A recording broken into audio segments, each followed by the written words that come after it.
Hola chicos, buen día a todos. Una vez más por este espacio en el que ya hace una semana estábamos como en reposo. Otra vez retomamos actividades y esta oportunidad vamos a hacer la retroalimentación de la evaluación sumativa de este primer corte. Entendía que todos podían revisar cómo les había ido, ¿verdad? Y tenían pues acceso a cada una de sus notas. Sin embargo, a petición de algunos estudiantes, pues voy a proceder a hacer la retroalimentación con el objetivo de que quede claridad, ¿vale? Muy importante que tengamos claro pues que ustedes no son el único curso de desarrollo humano sostenible. Son alrededor eh, un montón de estudiantes. Miren que fueron 156 intentos, más o menos 156 personas presentaron esta evaluación.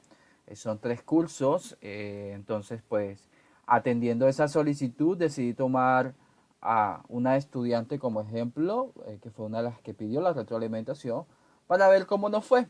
Recuerden que esas 16 preguntas salen de manera aleatoria y para mí me queda casi que imposible revisar esas 16 preguntas de cada uno de ustedes, sobre todo cuando fueron 156 intentos, pero vamos a tomar un caso en particular y vamos a hacer la respectiva retroalimentación para que tengamos claridad sobre cada una de las respuestas. Fueron 16 preguntas de selección múltiple en donde teníamos que analizar el contexto y revisar de acuerdo al contexto cuál era la respuesta correcta. Entonces miremos aquí, hay una imagen que representa un poco un grupo de especies, y la idea es que ustedes pudieran definir de acuerdo al nivel de organización ecológica a qué hacía referencia esta imagen. Y teníamos como ejemplo ecosistema, comunidad, individuo y población. Entonces, cuando hablamos de población, acordémonos que hablamos de un conjunto de individuos de una misma especie que están presentes en un momento, en un lugar específico, y esa es población. La comunidad involucra especies, digamos, individuos de diferentes especies. Entonces, aquí por lo que ustedes pueden ver, son solo elefantes, por acá son solo gansos. Entonces, el concepto o la definición adecuada, de acuerdo a la imagen, es población. Otro de las preguntas estaban relacionadas con las relaciones que se daban entre ciertas especies. Entonces acá hablaba de la relación que se daba con las acacias y con las hormigas y nos contextualizaba un poco sobre cuál era esa relación. Entonces la acacias con ginera o cuerno de toro es un arbusto que puede llegar hasta 10 metros de altura. Su nombre se debe a que tiene grandes espinas huecas que parecen cuernos de toro. Las hormigas viven en los troncos alimentándose de los azúcares que produce esta planta. La planta se beneficia de la protección de las hormigas de animales herbívoros que pueden comer sus brotes, limitando su crecimiento y supervivencia. Además, las hormigas comen otras plantas que se encuentran alrededor de las acacias, eliminando posibles relaciones de competencia por recursos como el agua, el sol y los nutrientes. Entonces, aquí tenemos que definir cuál era el tipo de interacción que se daba entre las acacias y las hormigas. Entonces, estaban las parasitistas, la competencia, el comensalismo y el mutualismo. Como podemos ver, pues las dos especies se benefician una de la otra, pues una le ofrece protección y resguardo para garantizar su supervivencia, y la otra se alimenta también de los azúcares que produce la planta. Entonces es una relación beneficiosa para las dos especies, por tanto aquí la definición más acorde es el mutualismo. ¿Listo? La pregunta número 3 hablaba un poco de la diversidad. Entonces aquí tenemos que ver, de acuerdo a la imagen, qué tipo de diversidad estábamos hablando. Si diversidad cultural, si diversidad de especies, si diversidad ecosistémica. Y por lo que podemos observar en la imagen, son diferentes tipos de maíz, de mazorcas, de chilotes, como le dicen en México, y que son diferentes tipos. Tenemos los morados, los amarillos, el blanco, en fin. Todos estos tipos de maíz, el maíz rojo, que se consideran diversidad genética. ¿Listo? Porque cambian, digamos, una de sus características distintivas, que es el color. Entonces, esa diversidad de maíz que se cultiva en algunos países como México y Perú, pues dan cuenta de la diversidad genética que hay en el mundo. En la pregunta número 4 hablábamos también de el mismo concepto de diversidad genética. En este caso hablábamos de la papa. En Colombia, por ejemplo, hay diferentes tipos de papa. Está la pasa postusa, la papa bayuna, ¿verdad? Y eso hace que nuestro país sea rico en frutas, verduras y hortalizas. Entonces, aquí hablábamos claramente también de la diversidad genética, ¿cierto? En la pregunta número 5 nos hablan sobre el concepto de ecosistema. Ellos dicen, un ecosistema es una comunidad con diferentes especies que interactúan entre sí en su ambiente físico, materia y energía, luchando por conseguir esos compuestos que son vitales, ¿verdad? Esos nutrientes vitales para mantenerse vivos y reproducirse. Cada especie representa un papel clave en el flujo de energía de esos ciclos. Entonces preguntan, de acuerdo a lo anterior, ¿cuál podría ser la relación entre entorno y ecosistema? Entonces acá dice, el ecosistema hace parte del entorno, son lo mismo, no, no es lo mismo, ¿verdad? No tiene ninguna relación, indiscutiblemente sí hay una relación, y la relación está en que el entorno hace parte del ecosistema. ¿Listo? Entonces ahí tenemos claro qué es entorno y qué es ecosistema, y eso lo vemos en clase. En la pregunta número 6, pues nos hablan de manera específica de los servicios ecosistémicos. Y nos dicen qué son los servicios ecosistémicos y en función de esto nos hacen una pregunta. Y dicen, ¿cuál cree usted que es la categoría de los servicios ecosistémicos que nos ofrecen los árboles urbanos? Entonces ya sabemos que los árboles nos presentan un servicio de regulación porque ellos regulan el microclima, ¿cierto? Y ese es el servicio que prestan los árboles, además de eso que regula la calidad del aire. Entonces, esa es la respuesta. Regulan la calidad del aire y las temperaturas, por tanto, es un servicio de regulación. La pregunta número 7 nos hace referencia a los flujos de energía y materiales y nos dice, en un ecosistema se necesita además de factores bióticos y abióticos una fuente de energía. Esa fuente de energía es aquella que se moviliza a través del agua y los minerales y es que la principal fuente de energía de los ecosistemas es la energía solar proveniente del sol. La movilización de esos componentes se da permanente bajo un sistema cerrado, conservativo, donde se transfiere el aire, se transfiere esa energía a través del aire, al agua, al suelo y a los seres vivos. Y de la misma manera, pues esa energía se recicla, ¿verdad? Y constituye lo que nosotros conocemos como los ciclos biogeoquímicos. Entonces, pregunta, ¿cuáles son los procesos por los que se da el flujo de energía y materiales en un ecosistema? Tenemos el ciclo hidrológico, el ciclo de hidrógeno, la cadena alimenticia y la depredación. Tenemos la cadena alimenticia y los ciclos biogeoquímicos y las competencias y los ciclos biogeoquímicos. Entonces, si comenzamos a revisar un poquito de cómo se da el flujo de materiales, ¿verdad? O de nutrientes, nos damos cuenta que se da, por ejemplo, a través de la cadena alimenticia, ¿verdad? El herbívoro se come la planta, ¿verdad? El carnívoro se come el que se comió la plantica y así sucesivamente. Y vemos que esa transferencia de ese animal hacia el suelo, aire o agua se da a través de los procesos de degradación en donde unas bacterias descomponedoras descomponen ese organismo, ¿verdad? Y lo transfieren a los diferentes medios a través de los ciclos biogeoquímicos. Entonces, esa era la respuesta correcta a la pregunta número 7. Ahora, si revisamos la pregunta número 8, nos habla nuevamente de los servicios ecosistémicos. Y en este sentido nos habla del paisaje cultural del eje cafetero. Entonces, recordemos, existen diferentes 4 tipos de servicios ecosistémicos. Están los de soporte, los de aprovisionamiento, los de regulación y los servicios culturales. Los servicios culturales son aquellos que están directamente relacionados con el bienestar de la población. Entonces, ¿qué pasa?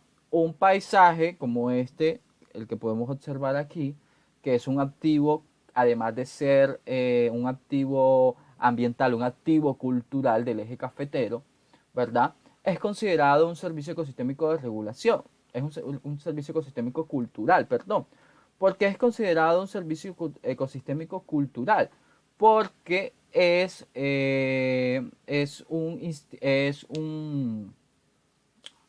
¿cómo se me fue la palabra? Es un icono, no. Digamos, es una representación o es un espacio que tiene una representación cultural de un país o de algún territorio en específico y que su disfrute, su goce genera bienestar, genera tranquilidad, genera reposo. Y eso es un servicio ecosistémico cultural. ¿Listo?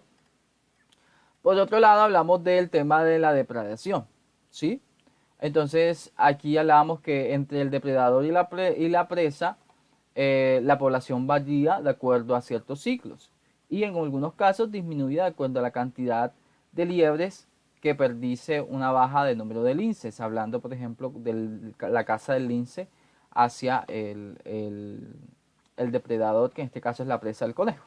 Entonces, de acuerdo a esa ilustración, a esa información, ¿cuál podría ser el factor limitante biótico para la población de liebres?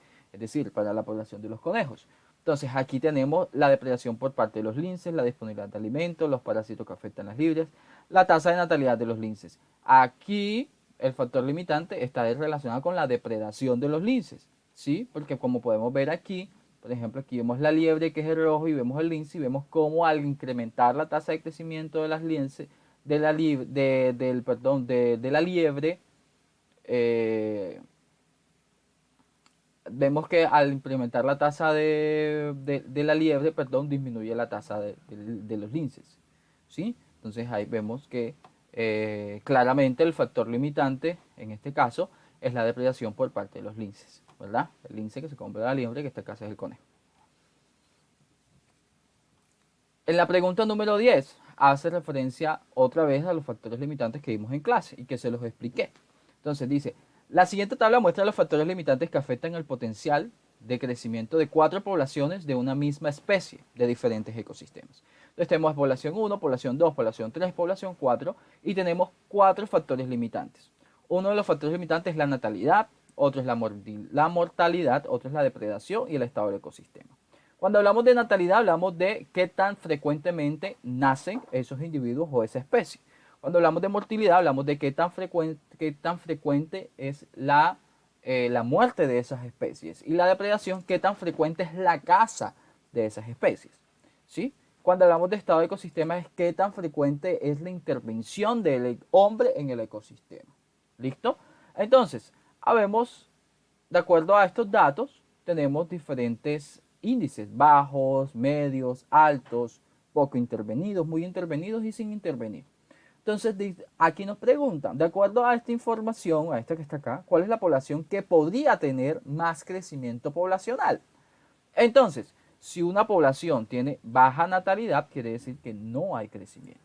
Si la morbilidad es media, quiere decir que frecuentemente es poco casada. Si frecuentemente, digamos, los miquitos, los pingüinos, hablando de una especie hipotética, se mueren poco. Si hablamos de la depredación, quiere decir que son muy poco casados. Y si hablamos de poco intervenido, quiere decir que el medio se conserva. ¿Sí? Las condiciones en las que ellas se desarrollan se conservan. Si hablamos de la población 2, nos dice la natalidad es alta, pero la morbilidad es alta. Entonces, si es alta la natalidad, pero alta la morbilidad y alta la depredación, quiere decir que esta especie es muy intervenida y que esta especie, digamos, tiene un crecimiento poblacional muy bajo, porque si mucho es lo que crece, pero mucho es lo que se muere y lo que se come, entonces a la final pues no hay un crecimiento constante. Si hablamos de la 3, me dice la natalidad es baja, pero la mortalidad es alta, la depredación es alta. Aunque el ecosistema sea muy poco intervenido, me quiere decir de que nace poco, se muere poco y se muere mucho y se casa mucho. Entonces, pues ahí no hay un crecimiento poblacional, digámoslo así, importante. Y si hablamos de esta, por ejemplo, dice, la natalidad es baja, ¿verdad? Crece muy poco. La mortalidad es media. Quiere decir que en promedio se mueren los animales, pero no se mueren, digamos, en caso hipotético, se mueren por viejos, ¿verdad? La depredación es nula, quiere decir, hey, nadie se los caza, no tienen depredador, estos animales no tienen depredador. Y el estado es sin intervenir. Quiere decir que se conserva el estado tal cual y como está, el ecosistema se conserva tal cual y como está. Entonces, si comenzamos a hacer un balance de la población 1, ¿verdad? Aunque el ecosistema es poco intervenido, la depredación es media y la natalidad es baja. O sea, es menor lo que nace, es mayor lo que se depreda que lo que nace. Aquí hablamos en la población 2. La depredación es alta, o sea, es alta la depredación. O sea, aquí hay un equilibrio. Lo que nace versus lo que se come es igual. La tercera me dice, hay una natalidad baja, pero una depredación muy alta, o sea, se caza demasiado. Y la cuarta es la población que puede tener mayor crecimiento poblacional porque a pesar de que la morbilidad es media y la natalidad es baja, hay una depredación nula, o sea, no tienen depredadores. Entonces, esa era la respuesta correcta. Aquí en la pregunta número 11, y decía, una población de fundelos, o sea, de peces, habitan en un lago. Bueno, esta la vamos a dejar para la segunda parte de la retroalimentación porque ya se me está acabando los 15 minuticos. Vamos a la segunda parte y revisamos las otras preguntas que hacen falta, las 6 preguntas que hacen falta. ¿Listo?